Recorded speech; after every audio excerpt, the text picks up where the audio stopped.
worksheet that we talked about diversity at the end of class on Tuesday. So Tuesday, we were really focused on what do we grow? We grow a variety of fruits and vegetables. We grow predominantly grain crops here in the United States. And we have a big field of dairy livestock production as well. We were also very concerned on Tuesday about kind of like what it is that agriculture does for us, why we engage in this activity. So we know that we have to grow our own food to some degree. We know that we use fibers and a variety of lumber products are coming out of agriculture. That in addition to that, there's a whole realm of jobs, not just directly in farming, but attached to farming that allow us to manufacture and process goods, distribute goods, provide services related to agriculture. And that in a large part, we have done a good job of revolutionizing agriculture so that the average farmer today, our textbook says, feeds about 129 people per farmer. And in 1910, the average farmer fed 19 people. So we've gone up, an order of magnitude in productivity per person farming. And that has allowed us to have, in part, a large population explosion that we've had of people on the planet. We have increased our sustainability for humans. We recognize, though, that we're still failing in that realm, that we have people that still suffer from hunger and malnutrition.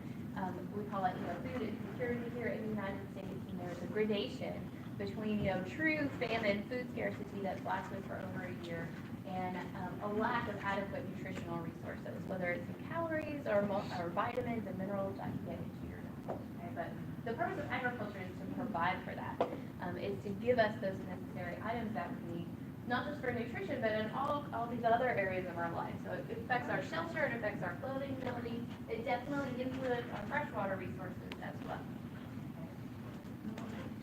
Today we're going to do some of have the same learning objectives to a great extent that we had on Tuesday. We'll pick up where we left off in terms of talking about different types of agriculture that we do. And we're going to move right into some of our concerns with current and modern agriculture. Although we do a great job with modern agriculture, we are lacking in certain areas. And we started talking about several of these on Tuesday, and I'll give you kind of the textbook outline today. And then we want to start talking about what is our next green revolution going to look like. That's a good start. All right, so we're gonna talk about the sustainability of modern agriculture. We'll do a little bit about how we farm today. So we're actually going to start. We talked about artificial selection, the traditional way in which we select for traits and allow those organisms that have the most desirable traits for humans in order to breed and produce the next generation of crops or livestock. And today we want to add to that our genetically modified organisms. Okay? And where I want us to get today is to talk about organic and local and urban agriculture and how these can be partial solutions to our problems with land disconnectivity, to our problems with urban poverty, to our problems with nutrition, to our problems with sustainable modern agriculture. Any one of them, I hope you'll recognize by the end of class, is not a complete solution to this, but they have to be incorporated, some of their practices, into the way in which we grow and produce food today. Okay, so how do we farm? If you're going to go out, grow crops, what do you have to do? Cultivate land. You have to cultivate land. What does that mean? What does that mean? Cultivate land. Go ahead, Willow. Yeah, let's focus on plants. You have to plant crops. And what do you actually have to do?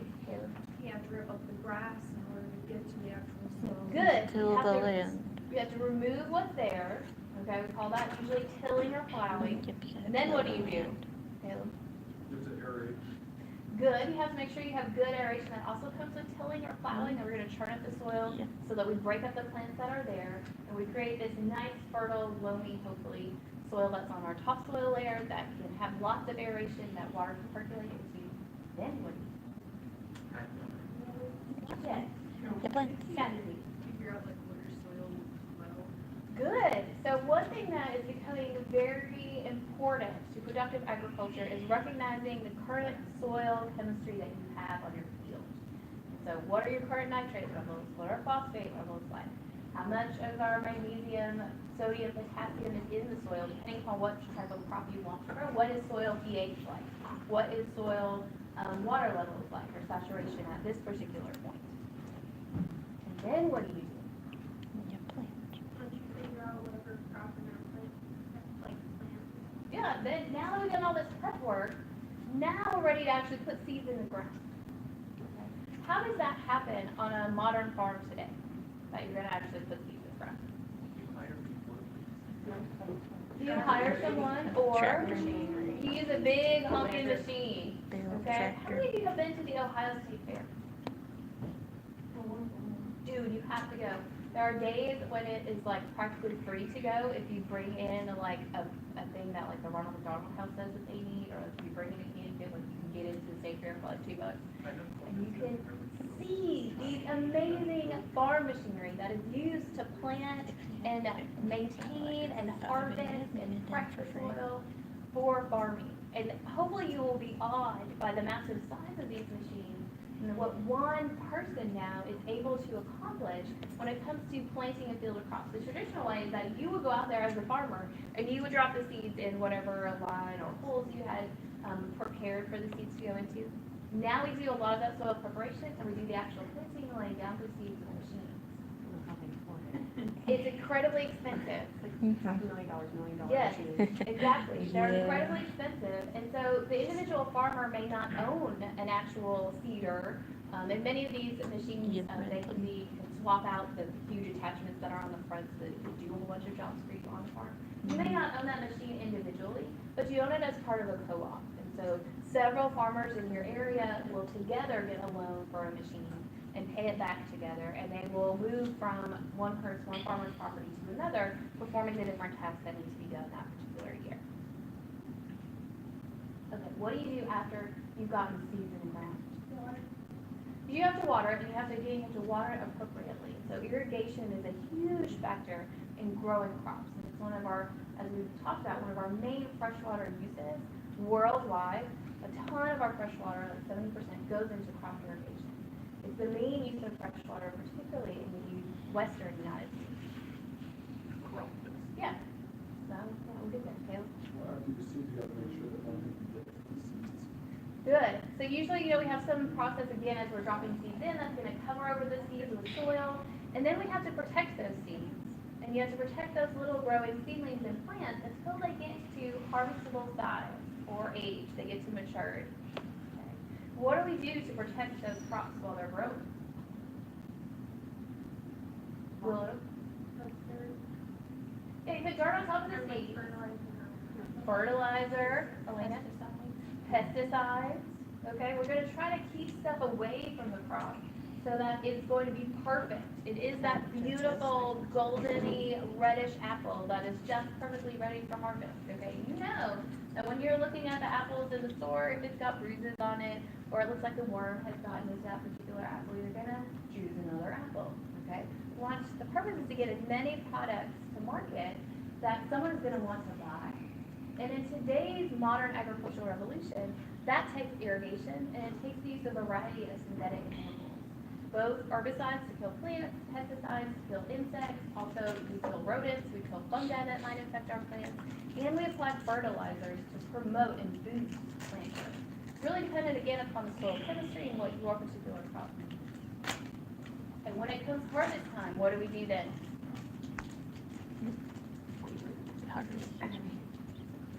How do you get the food out of the field? The harvester machine, right? Okay, you gotta take another huge machine, roll it through the field, it dumps your product hopefully into a truck these days. Everyone's right alongside this. Lots of times the harvester is able to do a bunch of the separation right in the field between what the actual product is, and it leaves behind all of the plant material that you're not going to. Think about a big corn stalk. And that what actually comes off of the huge giant corn plant, it goes to market, it's just the corn cob. In some cases, it's just the kernels. They do the removal from the corn cobs right there in the field too. That's industrial agriculture. Recognize that a whole suite of crops still have to be hand-picked or hand-collected from the field. Okay, so tomatoes, things like lettuce, oranges, apples, bananas. You don't run a big machine down through the field in order to collect those types of things. A person still has to go out there, and they may have a device that helps them shake apples or olives off the tree more efficiently. just picking them individually off, but it still involves like a person, like physically interacting with the product, moving it into a warehouse or a production facility. Okay. What then? Just packaged and sent around the country and all. Good, yeah. Then, once you have this product, you gotta clean it, you gotta have it inspected, you gotta have it approved and packaged, and then you're ready to send it somewhere. Right. There's a whole suite of things that happens when we actually grow food, okay? I want you to appreciate that we know and understand how this happens, but how many of us have actually been involved in an industrial scale operation where you're growing lots of food? Willow says, yes, I have. What did you work on? Inkert Warren, it was one of my dad's friends when I was little. Yeah. We would go over there and I got to stand on top of like the back of the tractor thing, just like went through, like his machine went through and like cut it off with a test because he used the tops of it too. Yeah. So like I just put it in my, I had a lot. Right, yeah, okay. Totally cool. A lot of this stuff is very hands-on physical activity that I think a lot of us would enjoy if given the opportunity to do so. Recognize too that for farm workers then, their job is incredibly physical. Their job happens outdoors, whatever the weather conditions. Yeah, okay. My uncle has two farms, he works at a bank, so, but, he doesn't do as much crops, cattle. Yeah. He's got a deer, but, you know, he gets a cow, he'll slaughter it, and Yeah, and so again, in livestock production, you encounter other types of difficulties. And that now you're working with a large living organism that you have to provide for all of its needs. And you need to do so in a very specific fashion again in order to get it to marketable scale. If you're involved in dairy production, again, like milk, or you're in the cheese industry, or you're producing eggs from poultry, there's a ton of stuff that goes into having the right machinery to do that in an efficient fashion. You know, we don't go hand milk cows anymore, okay? We don't go and usually hand collect chicken eggs. You have to have the right setup in order to be able to be productive and actually go make a lot of product and money in it. Yeah. My dad's friend, he was part of a little tobacco field, and Yeah. they did that all by hand, mainly because it was small hill. You had to hang it and let it dry for a long time. Yes. And my mom, when she was growing up around Ohio, she had to work on farms to actually live in a place. And her aunt favored one of the cows, and then her aunt ate one of the cows. Yeah, it's funny, and it's also, I think it gives us a different appreciation of where our food comes from sometimes, and a different relationship to our food. When you're involved in growing it, you have a different feeling about your food sometimes, particularly if it's livestock and it's right. We lived in Lynchburg, we had cattle there. Yeah. Like I couldn't eat it because I got attached. I know. My best friend in high school always raised goats for 4-H. And, you know, they'd get the little kids and she would raise them up and she'd go to the 4-H competition and then they would sell them right out of the 4-H competition. I was like, well, what happens to your goat?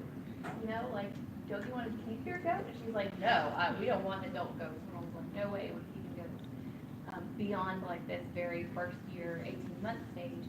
And I was like, what happens to your goat? And it was like, it goes to the slaughterhouse, you know, it goes into meat production or it goes into dairy production for, you know, goat milk, goat cheese type stuff. You know, they didn't know what it did. And that's again, like, I could never have done that. You know, I was like appalled that my friend was just like, oh yeah, we're done with the goat. You know, like it served its purpose. And I was like, I wouldn't be so clear. But I do think that that relationship going through that life cycle process with an organism allows you to have some of that detachment too that's necessary for you to be able to utilize that as a food item. I didn't do that over and over again. You know, she became adapted to the process of raising it and a livestock and then selling it, which is what you have to do if you're going to make money in these types of industries. Yeah. Why is this? I was raised and I was in 4-H and I Yeah. never sold any of my animals. So my 4-H advisor like literally kicked me out of Oh, the group man. because I couldn't ever sell You them. wouldn't ever sell them, right? And that's part of the process of 4-H, is getting you to be accustomed to all the things that go into whatever organism, whether it's plant or animal, that you're working with, that you have chosen to deal with, that there is an end of life cycle that comes too. Okay, a little bit off topic. Okay, I want to talk about these 4 areas where we have current concerns with modern agriculture. We've been through what are termed 2 green revolutions since the 1900s when it comes to modern agriculture. And a lot of this has been around improved farm machinery and enhancing the efficiency of the individual farmer, so that one person now can plant and reap and process a much greater area of land that has boosted farm productivity. The second part of this revolution has come with the addition of synthetic fertilizers and pesticides that again can boost productivity of the individual farm. Behind that has come a ton of artificial selection that has produced the fastest, most productive growing crop strains. So that in many cases, there's very low genetic diversity in the actual types of corn or wheat or rice or even cattle that are produced, because they are the most productive. So because we want to make the most money, we want to have the highest yield out of our field. We restrict ourselves to growing only those strains that produce these greatest, highest yields, that produce the most consumer-friendly products. Okay, so those are the stages of our current green revolution, and that we've gone from an advancement in technology and in chemistry, and then finally in biology that allowed us to have the enormous agricultural productivity that we have today. That has come at some cost. Okay, so in order to maintain that high level of agricultural productivity, we've gone to a lot of irrigation.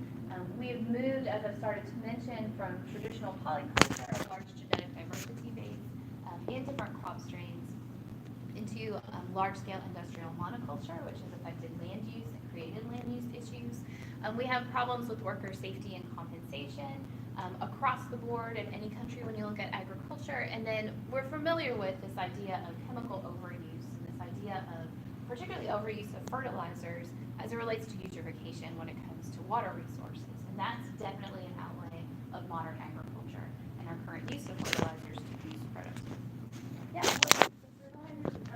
Yes. It doesn't affect the soil chemistry to a great extent. It affects the species that live in that particular region. Not only in terms of the actual crop that you're producing, but because it carries beyond the field, it affects the native plants and animals that live there. It boosts the productivity of certain types of plants, but not others that are growing in nearby areas. It kills off insects of all different species and types and small mammals that are in neighboring ecosystems. And that disrupts those native ecosystems. That's the real problem with our system. Okay, so we know that irrigation is something that's necessary for modern agriculture. We've seen this slide before, looking at the amount of land in that particular county or state that is using irrigation for the agricultural productivity that they have. The dark green colors, like 90% or more of the agricultural land is irrigated. We don't do as much irrigation here in the Midwestern kind of plains United States because we have the right climate and we're growing crops that are adapted for our climate so that we don't need to water as frequently. All farmers have sprinkler systems or irrigation systems in place for when there is a lack of fresh water for their crops. But by and large, in our region where we have a variety of precipitation and we're growing crops that don't need precipitation and late stages of growth to the same extent, we don't have to water as much. Yeah. It's kind of, why is all that water used on, when we were looking at the map, Yeah. that had all the agriculture, there wasn't a whole lot going on over there, so why are they using so much of the water? Because the only way they can grow crops in these areas is with irrigation. So arid.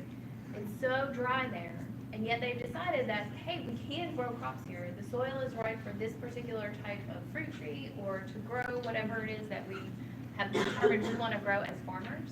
The only thing we're missing is water, and we can get that. We can irrigate for that, and so they do.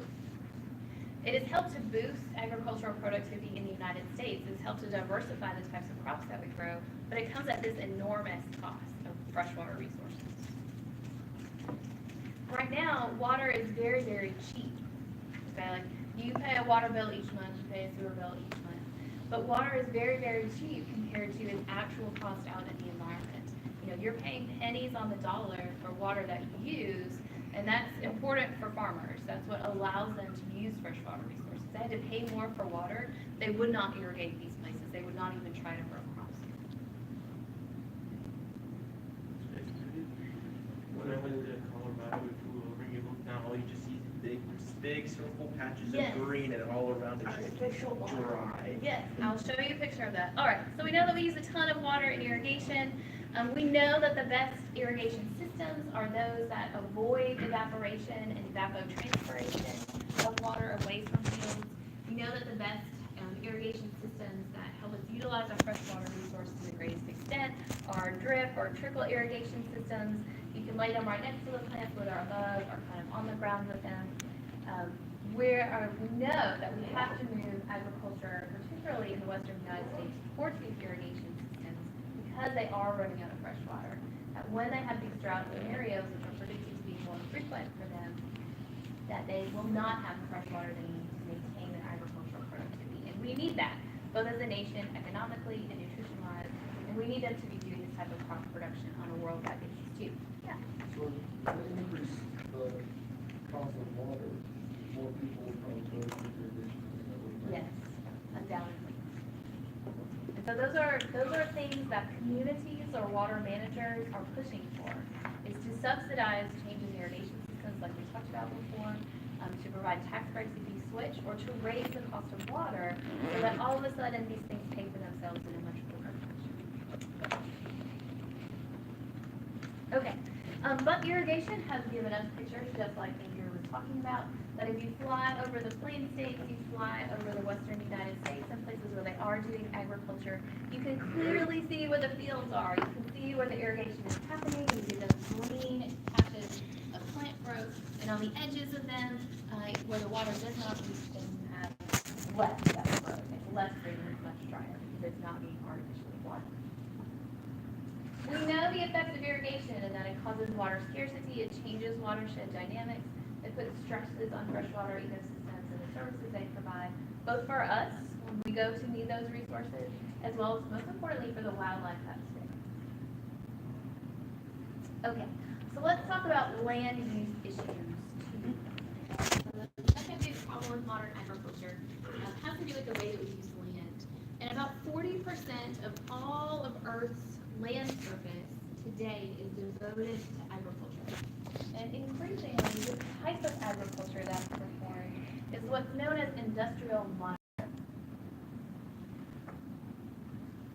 The big advantage of this is that it produces more product for less money and time that the farmer puts in. One farmer can feed 129 people instead of 19 using industrial monoculture. This is the big use of the farm machinery. This is growing, when we talk about monoculture, that is growing one crop, one species over a large area. Okay, so monoculture means that you're growing one culture, one crop over a large land area. And very often, that means that you're growing acres and acres of corn that are this essentially genetic clones of each other in terms of the individual plants.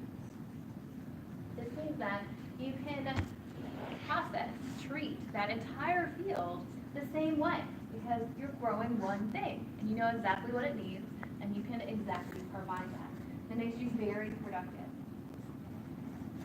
About 25% of land area in the United States is involved in industrial agriculture, and it provides 80% of our food production.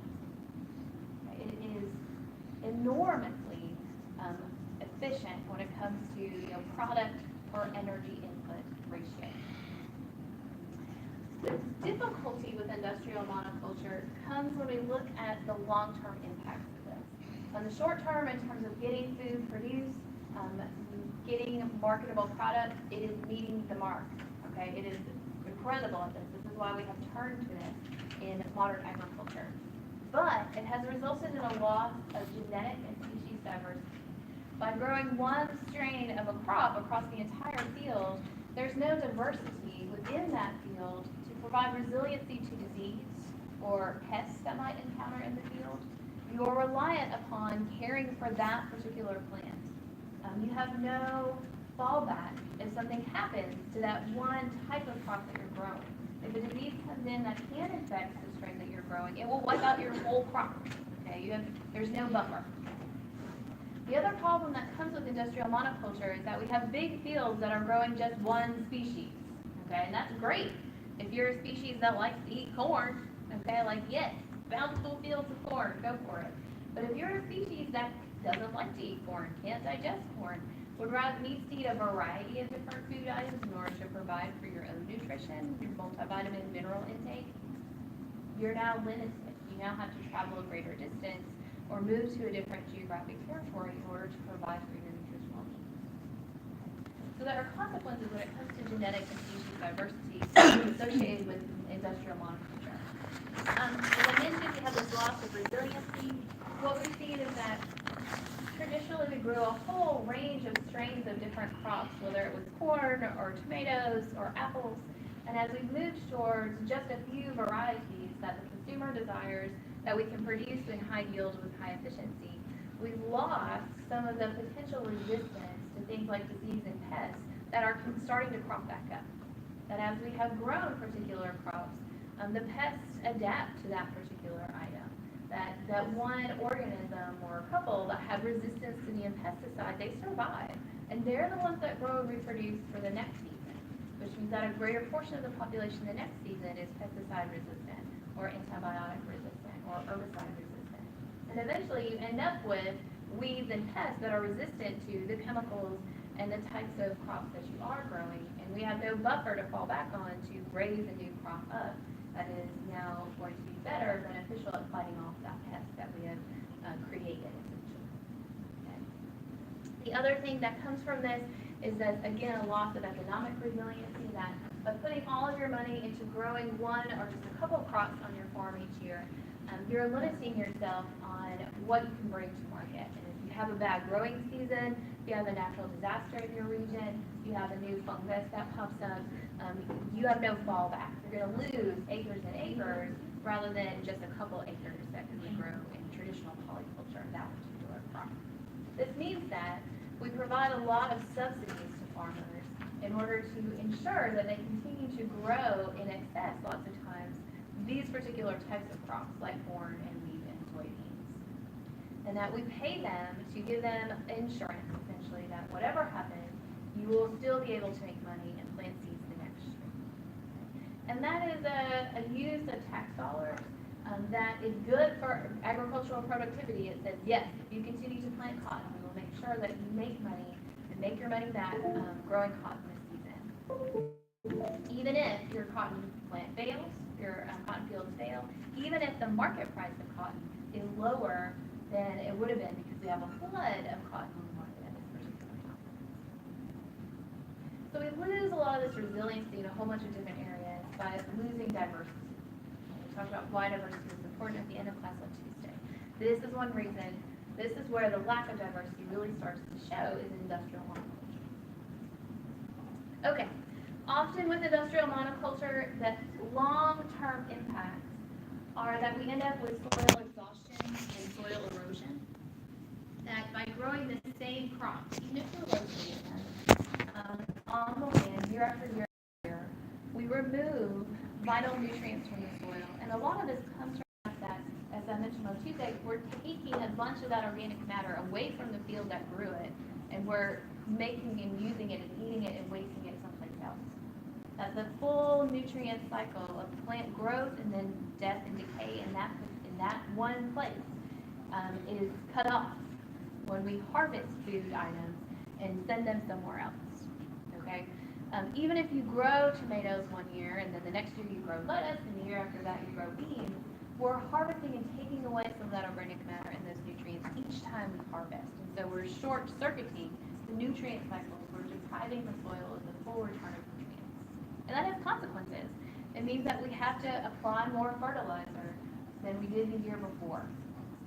It means that in regions where you remove crops, the full root system, and for some period of the year the soil is exposed, unhindered to wind and water, there's a great amount of erosion that takes place. That it's easy then without the root system in the soil to hold the soil particles in place. It's easy for them to get carried and washed away. And with them goes the nutrients, with the loss of topsoil, goes the productivity of that land. Okay, it's decreased. In some regions of the world, they start out with poor soil to begin with, and their agricultural productivity is limited to a 5 to 10 year period. This is really common in rainforest soils, which tend to be very low in nutrients to begin with. It's less of a problem here in the United States, where we have had prairie land for millennia before this that have built up nutrient-rich soil to the effect of several feet worth of topsoil in the Midwestern United States. That's what makes that land productive year after year after year.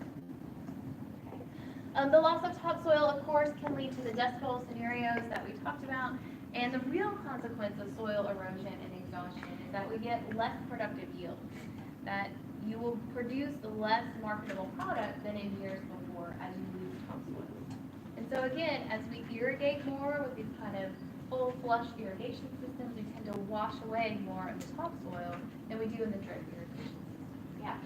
Besides fertilizer, is there anything we can do like in the off season to like run back through the fields? Yes, there's a lot of stuff that we can do that can prevent these types of problems that we now recognize crop up after industrial monoculture. And I think it's like my next slide. Okay, which is why I was like, wait, I have not much time.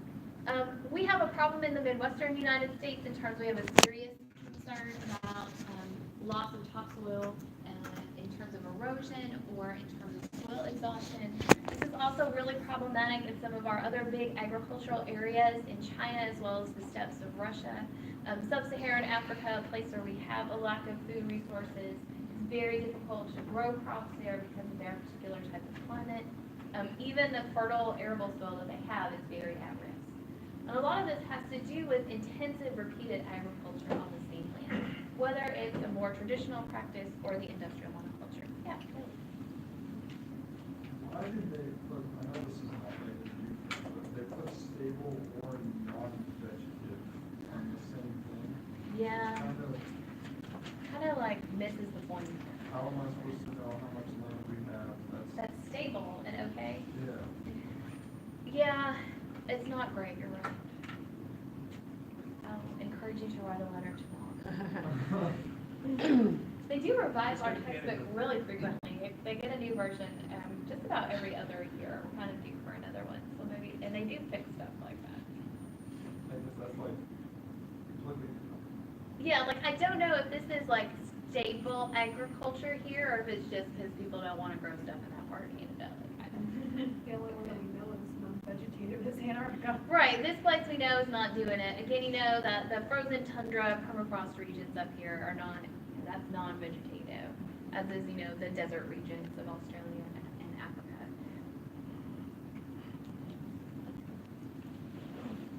What I want you to recognize is that this is a widespread concern that we have in the agricultural fields, that we are aware of these problems, and so we're trying to transform modern agriculture back into some of our traditional polyculture techniques in order to preserve the soil that we have.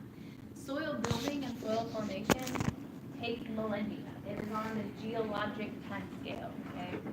You cannot rebuild soil in anything less than a decade, okay? So when we are concerned about productivity and soil exhaustion and topsoil loss, this is something that we want to solve today because it will continue to be a problem, a bit like climate change. Even if we change our practices today, it's all about soil conservation, so that we will have the soil in the future to continue to grow crops.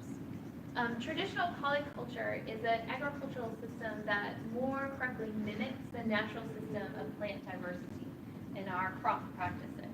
And so this involves crop rotation, but not only crop rotation, but growing a diversity of crops perhaps in the same field next to each other. And that rather than just acres and acres of one crop, colonial monoculture, that in the same field you might grow a couple different things, alternating rows. Or you might grow 5 rows of corn, and then they grow 5 rows of tomatoes. Again, something that works with the machinery that you have, that works with the soil chemistry and the climate that you have.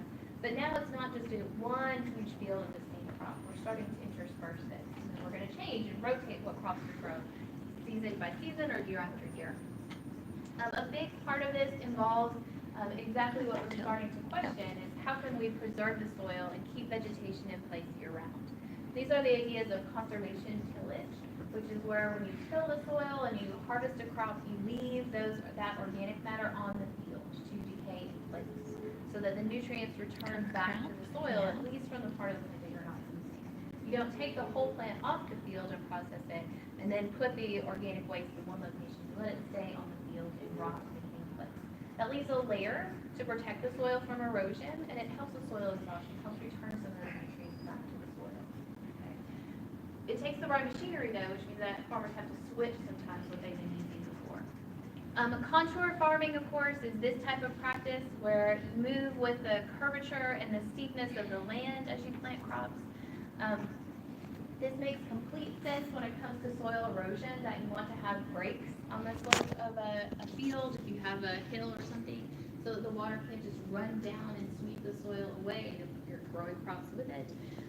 But recognize that when you started modern agriculture, when we first started planting these huge technological machines to do farming, we plowed the whole field under, whatever the steepness or slope was, and that resulted in localized areas of soil erosion that add up over time. So now we plow with the curvature of the land so that the individual growing rows of plants catch and stop the soil from being washed down off the top of the hills. And this gives us then even a greater range in which we can grow crops. We can go up to higher elevations, have slopes with a higher grade of steepness to them that we can grow crops on. That's contour farming. Cover crops, of course, are a bit like this, where you see that we are going to grow something on the soil throughout the entire year. And so that in the wintertime, very often, when it's common to have your field plowed under and the dirt just sitting there, we're going to plant something else that's going to grow. And hopefully we're going to plant something that's going to complement the nutrient requirements of what our main crop is going to be come spring and summertime. This is also the remembering that in polyculture, you can grow a spring crop, and you can harvest that, and you can plant then a fall crop. And you can increase your productivity and the diversity of plants that you're growing by allowing for the understanding that you can probably get in 2 crops in the growing season in a particular plot of land. And then if you're even thinking about it more, you can grow something like winter wheat or winter hay that then you can harvest come springtime and put onto the market to help you kind of move through that time before you get your first crop out in the spring. Okay. That's this idea of cover crop, that you've always got something on the land in order to help with nutrients in order to prevent erosion. And the big new thing is no-till farming. And so we recognize that when we till the land, when we disrupt the soil, topsoil layers, we actually disrupt the microbial community that's responsible for nutrient cycling. And we end up releasing a ton of greenhouse gases into the atmosphere when we disrupt these microorganisms. And so if we can not do that, okay, if we can put the seeds in the ground without tilling or plowing, then we can move to no-till agriculture and prevent some of that soil disruption that's damaging for soil exhaustion, and it's really bad for greenhouse gas production out of agriculture. And so these are the new set of machines that will actually have like a little finger, I imagine, that goes down into the soil and makes a little hole, and then it drops the seed right into it without having to plow up the dirt into rows or furrows that then get covered back over. That's no-till farming. That's now what we want to move to, in addition to diversity of crops, in addition to interspersing crops with one another, rotating crops. There are lots of things that can help us prevent wind and water erosion. It can be as simple as windbreaks between fields, which I think most of us are familiar with, these types of hedgerows or tree lines within fields that help protect topsoil. Again, this type of breaking up of the wind as it's flowing over a field with tall crops and short crops, again, helps to disrupt the erosive abilities of both wind and water. The idea is that we want to recreate a diverse system genetically as well as species-wise, so we preserve the nutrient cycling and the fertility of the topsoil.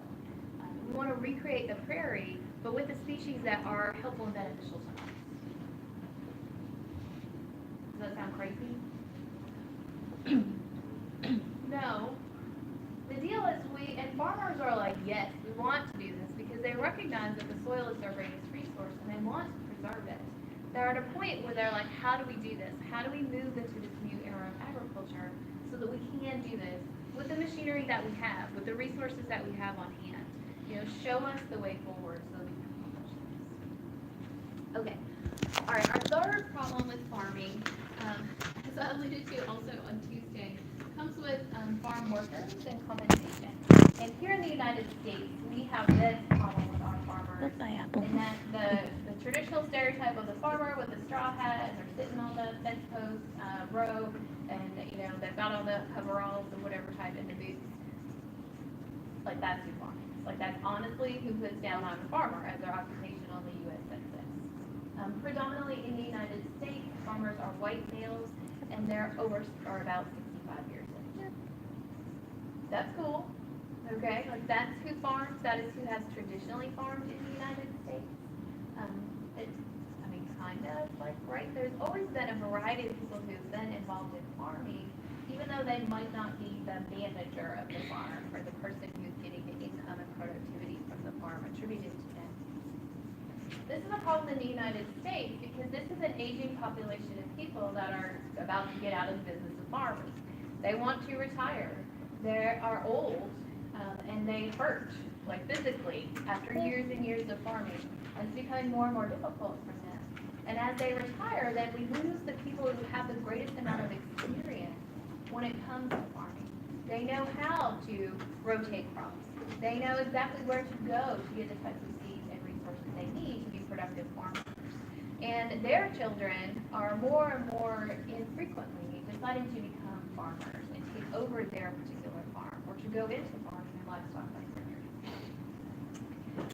farm ownership in the United States, even though we focus on these large agribusinesses and the big plots of land that they own, and there are enormous farms of several 100,000 acres that are owned by large corporations in the United States, the actual farm ownership remains predominantly individual owners in the United States. The size of the family farm is an ever-increasing number, but it's still largely individually owned or by small co-ops of farmers working together. And that's also important to realize when it comes to who is doing farming and who we need to talk to about changing farming practices.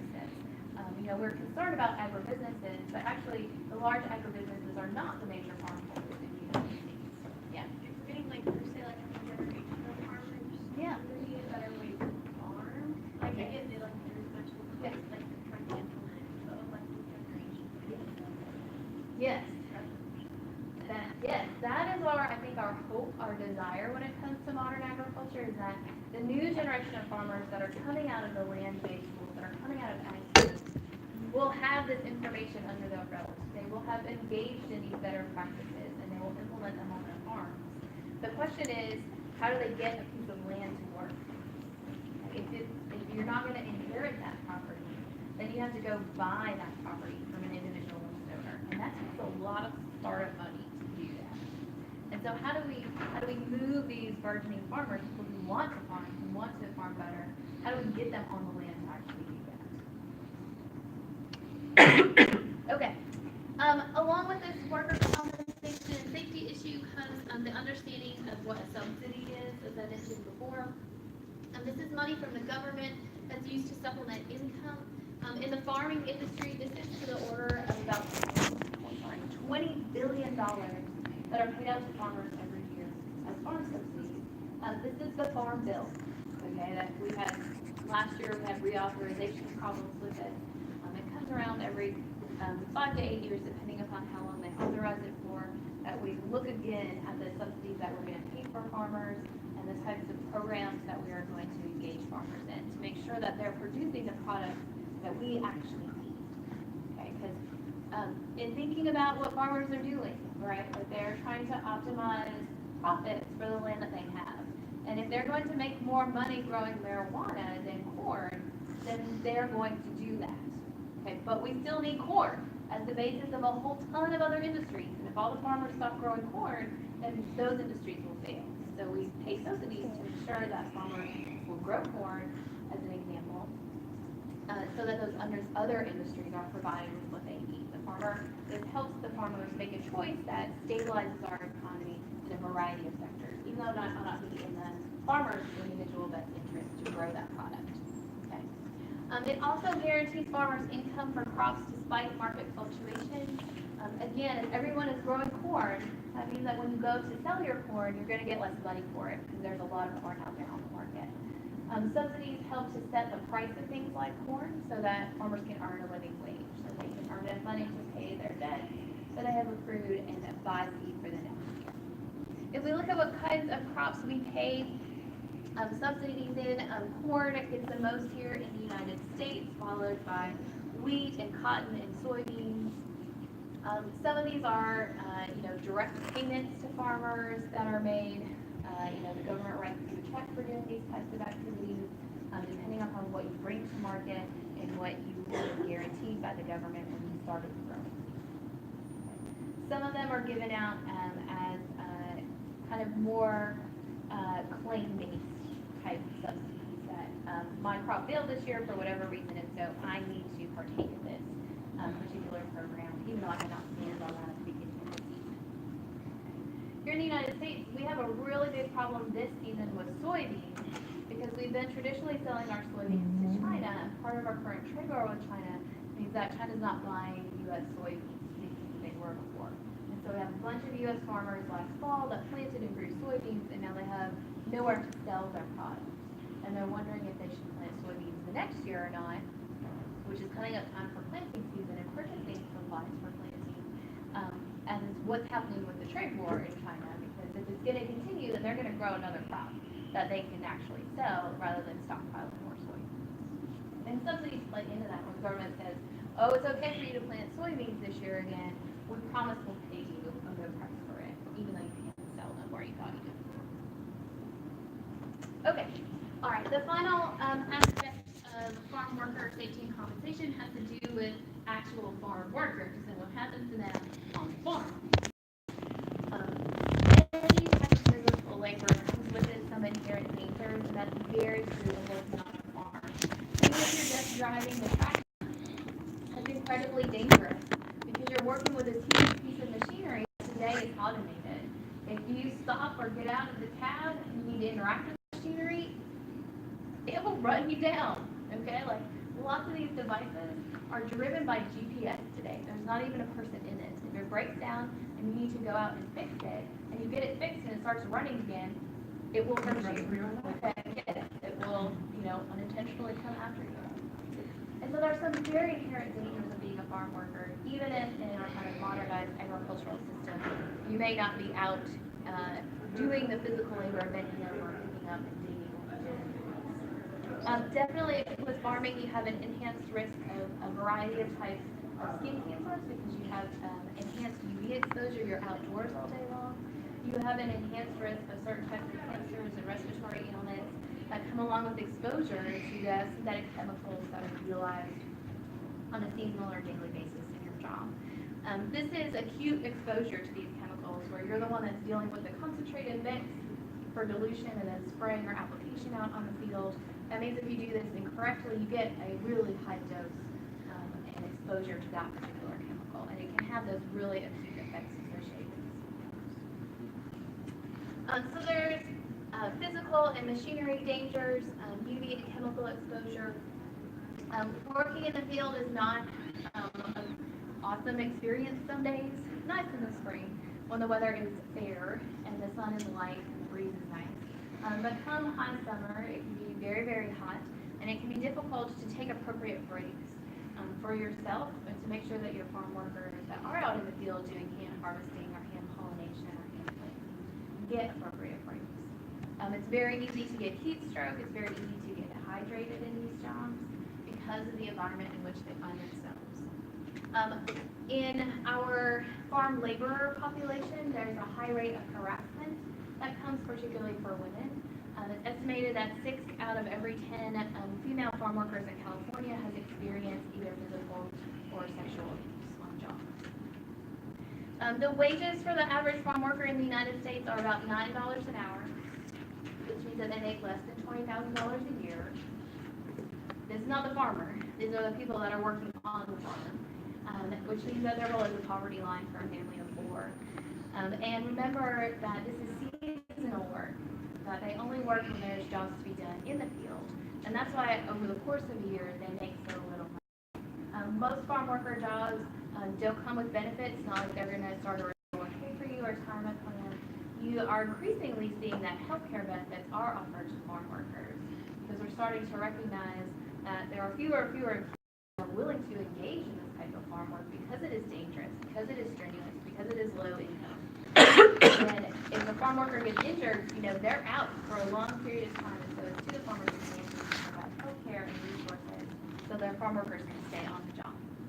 Another huge problem in the United States is that 50% of these farm workers are unauthorized. They're either fully undocumented or have very limited documentation or work visas or green cards. They have problems with their own health care when it comes to education and kind of improvement for their prospects in life. It's this migrant farm worker population that supports us when it comes to nutrition and modern agriculture. We cannot do without these workers, and yet in many cases we treat them very, very poorly. Increasingly, we're seeing that individual landowners are taking responsibility for their farm workers, and they're providing on-site housing, and they're providing educational opportunities for farm workers.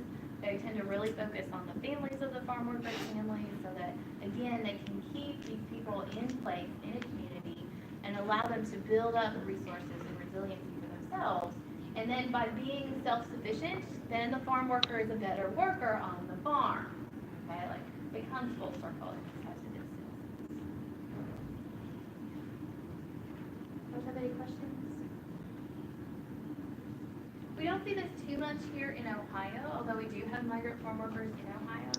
This is much more related to fruit and vegetable production, where we have individual hand picking or planting or pollination that has to take place.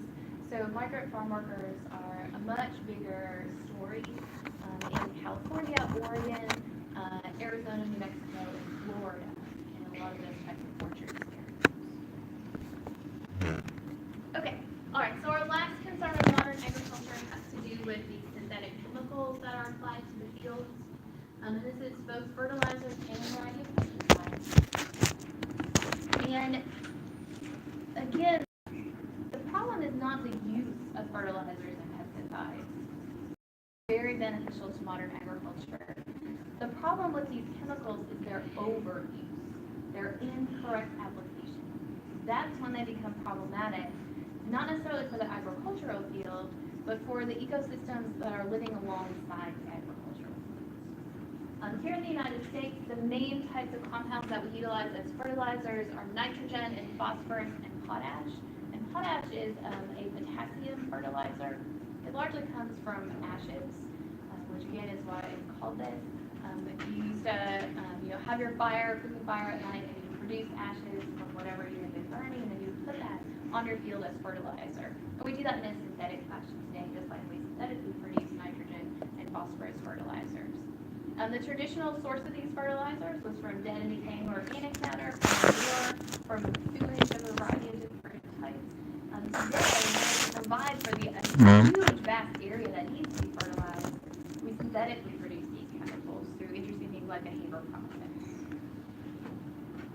The corn is the most intensive crop in the United States that utilizes fertilizer. 40% of all fertilizer is gone to growing corn, which is a huge chunk of the pie when you think about the diversity of crops that are grown in the United States. Our fertilizer use continues to rise. Nitrogen tops out the top of it, but then phosphorus and these types of potassium fertilizers are pretty large too. Yeah. I would say that's it. So this is when it got really expensive to buy fertilizer. And so farmers were not able to buy as much that particular couple of years. And so then there was a drop in use because they couldn't afford to buy it. Buying fertilizer and pesticide is one of the main expenses for farmers on the farm today. They spend much more in paying for fertilizers and pesticides than they do seeds, than they do paying for irrigation water. All right, so why do we apply it? We apply it because we want to grow bigger, more bountiful crops, and we want to grow them faster. The addition of fertilizer means that for some crops, we can grow 2 crops a year, when before it would take a whole growing season. We can accelerate the growth process by giving them excess nutrients. Okay. Here we're looking at acres of land on a per county basis that are treated with fertilizer, a variety of different types. The data for 2012.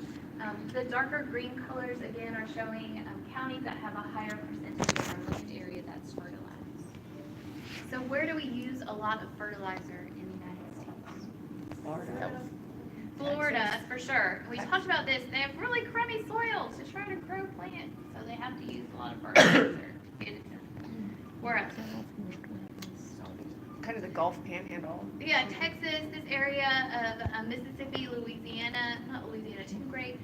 If you have been and actually looked at the soil, okay, it is clay. All right. Again, it doesn't have quite the right nutrients to begin with, and so we have to fertilizer. These are also places that have been intensively under agricultural productivity for generations, and so they're experiencing soil exhaustion at a high rate of fertilizer use. Where else? Arizona, New Mexico, this one county in Nevada looks bad. Again, these are places where the soil is not perfect for growing crops, so we have to really intensively fertilize, just like we have to really intensively irrigate. Okay. Notice that we do utilize a lot here in the Mississippi River Basin. All of this area in here drains out into the Gulf of Mexico, and this use of fertilizers is what has contributed to eutrophication in the Gulf, the production of that dead zone off the Mississippi outfall. Yeah. Fertilizer and pesticides are so important.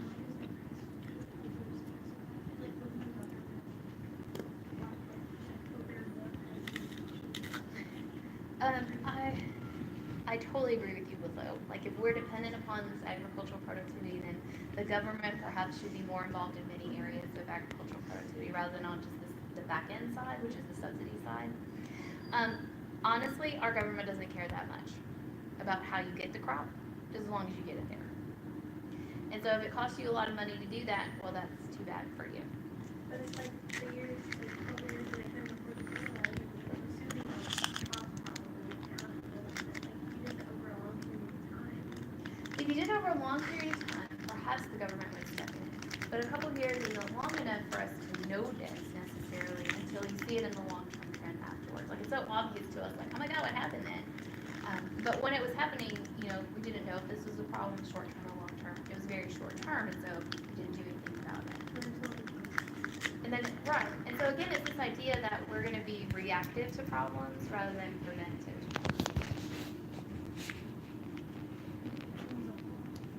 Become the head of the Department of Agriculture. I was just reading a book. It like had an alternate history line in it, right? And it was like, I don't know, this meteor hit Washington D.C., killed everybody. So the Department of Agriculture became president. I was like the only cabinet member that wasn't in Washington and got killed. And then they were going to have this huge climate change because this asteroid had dumped in a bunch of water vapor into the atmosphere, and the Earth was going to heat up after first we had a nuclear winter because of it, and then it was going to get really hot. And I was just thinking, like, their Department of Agriculture, like, totally got this climate messed up scenario. He was like, oh man, this is a problem, we have to deal with it in all these different ways. And I was just like, I don't think our Department of Agriculture today, like, I honestly don't know who it is, if they would react in the same way, say, how do I deal with this? And that's another thing to think about, is that the people who are making these policy decisions about what we should subsidize and what we shouldn't, don't often have an agricultural background. They have a money background. They might have they have a very different background, or they have a very different purpose in relationship to agriculture than the people on the ground doing it. Okay. The problem with fertilizers is their excess and improper use. It's not their use to begin with, it's when we do it incorrectly. And farmers really try to avoid this. That's why we've been experiments that may not have been the best growers before, that were limited by nitrogen and phosphorus in that particular ecosystem. Now that's in abundance, now they will grow. And that shifts biodiversity, causes eutrophication when it gets into freshwater resources. It's expensive, again. The 12% of total farm costs are related to chemical use, and we had that price spike in 2009 that caused the dip in their actual use. Again, the difficulty for humans is when you're interacting with the concentrated forms of the fertilizers that you're using to prepare for their widespread use on the agricultural field. Nitrogen and phosphorus are not really toxic to people, except when you have this acute exposure to the concentrated forms.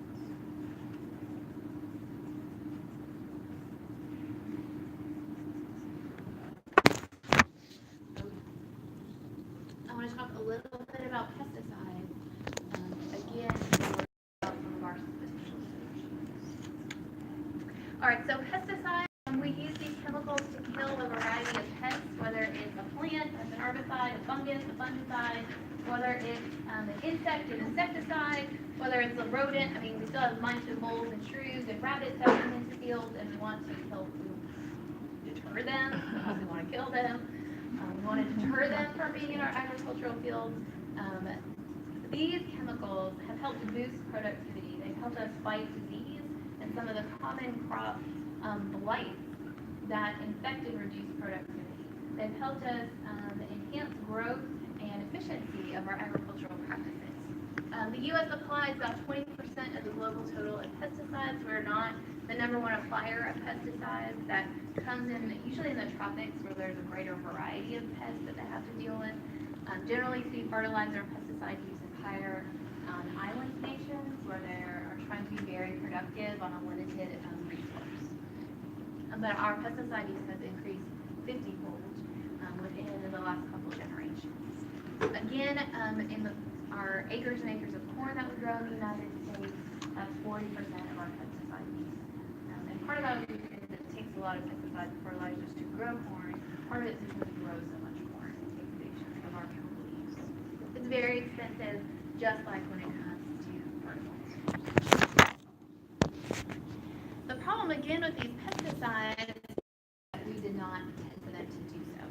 And they can be harmful not only to organisms in the ecosystem, but also to humans.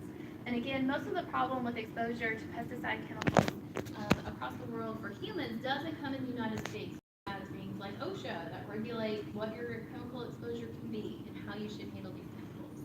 Most of the problems with farm poisonings come in developing nations, where people are not familiar with utilizing these chemicals, or when they're stored and utilized properly, and it's easy to get a high dose of these things. Short-term wise, they can make you violently ill.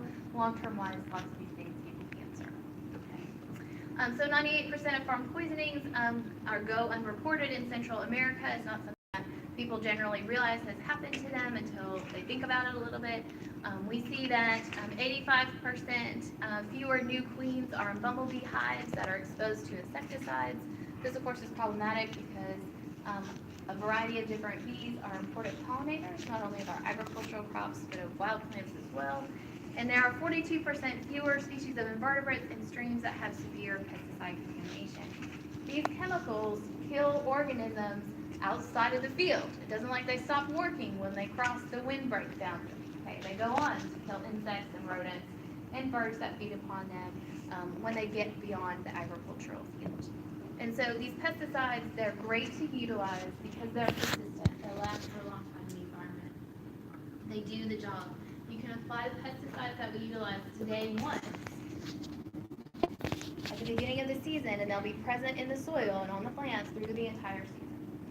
Okay, but it also means that they become those persistent organic pollutants, those that are problematic for freshwater and soil ecosystems. Lots of these things bioaccumulate and biomagnify, so even if they don't have a dose to kill or harm small organisms, they'll accumulate into toxic doses in large mammals and carnivores. They cause diversity changes. When you kill off swaths of insects, you change population balances, which disrupts food webs and changes ecosystem diversity. And again, we have a problem when we have acute human exposure to these things. And increasingly, we're seeing that pesticide resistance is arising in a whole suite of organisms as we continue to use the same chemicals over and over again.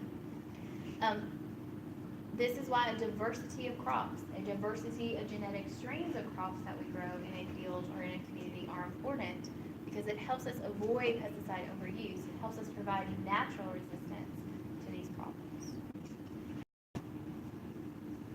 Yeah. You do like spray pesticide fertilizers, these are more effective way. No, that's actually very effective spray applied pesticide. So we've largely moved from crop dusting, which still is utilized, to really effective use in a variety of communities here, even here in the United States. And those crop dusters do crazy things with their planes and their helicopters. Yeah, it's like great weird. Like I couldn't do it. Well, I couldn't find something to begin with. But if you individually spray a plant, That's much more effective. You're really gonna affect that plant for sure than if you spray the whole crop kind of indiscriminately. What we used to do, of course, with these fertilizers and pesticides sprayed aerially was that we used to, just sweep across the landscape, whether it was native habitat or field, from one field to another. And now the crop dusters recognize that they can't spray the native habitat with these things, and they, turn off their nozzles. One, because they save money and product, which totally makes sense, and then two, they do recognize that they're having an environmental impact, and they try to avoid that if possible. It's just like that, like sometimes it's been like dense areas. Oh, like, yeah. Like in Lynchburg, they would like send out like apparently like a message to like everybody living there. Like, Oh, yeah. They were gonna spray that Yep. day and you needed to stay Yep. inside. Yes, that is very true. The other thing to keep in mind is that appropriate pesticide and fertilizer application has a lot to do with weather conditions. That if you know it's gonna rain, then you renew to catch those chemicals before they get into the natural environment. Do we need to build retention ponds? Do we need to plant a buffer strip of certain types of plants that utilize nutrients very quickly in order to prevent their exposure and slippage into the native ecosystem?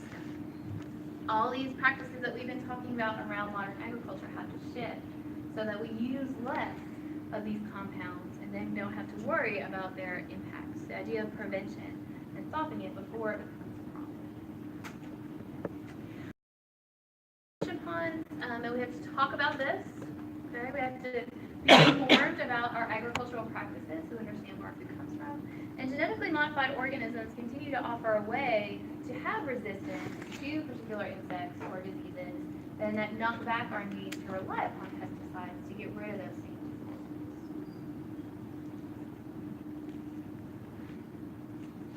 Okay, all right. I want to ask you to find the people that you worked with on Tuesday.